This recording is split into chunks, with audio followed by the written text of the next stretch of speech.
Giovanni Boulingi, l'UDB particulièrement dynamique dans le Nord, renforce un tant soit peu son hégémonie aujourd'hui lorsqu'on parle de la politique en République gabonaise. Quelle est votre lecture au regard et surtout au sortir de ces élections? Mais globalement, on va bien se rendre compte que nos institutions post-transition vont souffrir d'un gros problème de légitimité. Parce que, on l'a dit depuis le départ, l'organisation de l'élection n'a pas donné aux souverains la possibilité de se choisir des dirigeants à la hauteur des aspirations qu'on a nourries au lendemain du coup d'État. C'est évident, c'est factuel. Voilà. Donc, pour moi, l'hégémonie du UDB dont vous faites allusion ne repose que sur la volonté il y a une élection, du Giovanni pouvoir. Boulingi. Oui, mais Il y a une élection. Votre parti politique qui était présenté au sortir de l'élection présidentielle comme étant la première force politique en matière d'opposition, de l'unique force de l'opposition. Oui, selon vos aspirations sur le terrain, semble être une chimère. Oui, c'est pour ça que je disais tout à l'heure que comme c'est pas le souverain qui aura choisi en définitive, parce qu'on a bien vu que l'administration électorale était pleinement partisane, et les résultats qui en sortent ne sont que le fruit de cette volonté de ceux qui ont le pouvoir actuel de rendre captifs toutes les institutions à leur solde. Donc nous, on n'a pas à frémir du résultat qui en est sorti, parce qu'on a bien vu dans les faits que ce n'était pas le souverain qui a finalement choisi. Mais est-ce que vous n'avez pas aussi participé à ce score et à cette performance de l'Union démocratique des bâtisseurs, vous, ensemble pour le Gabon, parce qu'il faut le dire, il faut être fidèle à l'histoire, vous avez eu quand même des candidats qui sont allés au second tour, votre président a décidé de les retirer. Naturellement, lorsque le processus est biaisé, on ne va pas continuer à renforcer l'idée qu'on était dans une élection. Nous avons voulu accorder le bénéfice du doute d'entrée. Et puis, à l'épreuve de fait, on s'est rendu compte que le processus était biaisé d'avance. Ce n'est que logiquement qu'on a demandé à nos candidats. Biaisé, vous rappelez pas la réalité des faits, pas la réalité du terrain. Peut-être pas, enfin oui, la réalité du terrain, celle qui veut que celui qui a le pouvoir est-ce que c'est pas aussi logique, parce que votre candidat au sortir de l'élection présidentielle présentait comme étant la figure de l'opposition, mais quand même avec un score de 3%.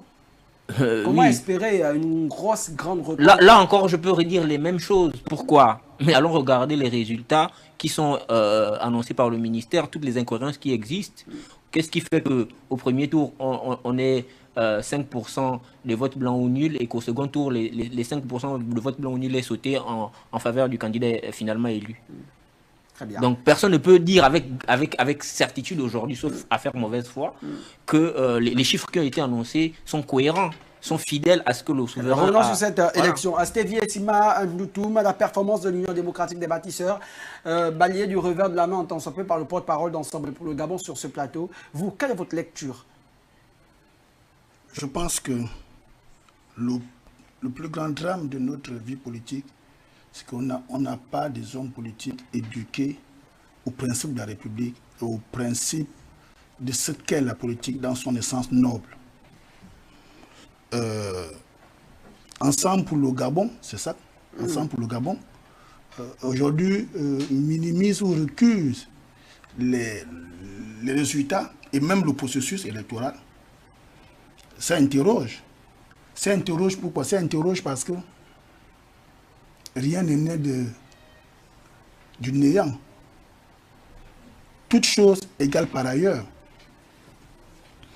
Aujourd'hui, on fait le procès de ce que la souveraineté du peuple est forcément favorable au parti au pouvoir.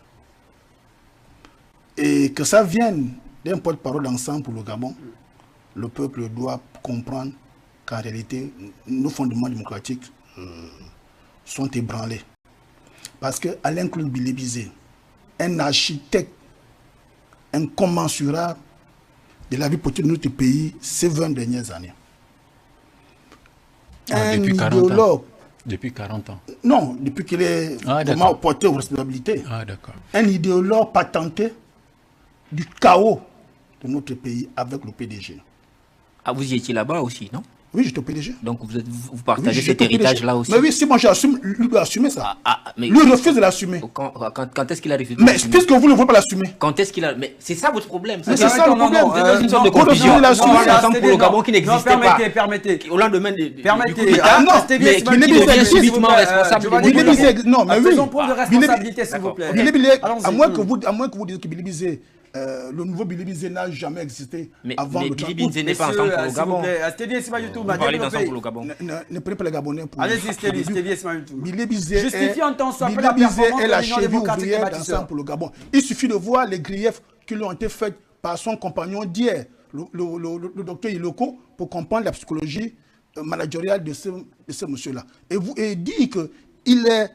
Accorder du crédit à la psychologie de M. Iloko, quand même, ça, il faut le faire. Ah, il faut le faire pour aller au Billy Bizet? Oui. Ah bon? Oui, il fait preuve de cohérence. Peut-on revenir sur le débat, messieurs, s'il vous plaît? C'est condamné? On parle... Il a été condamné. Messieurs, Il a été condamné. messieurs, s'il vous plaît. Revenons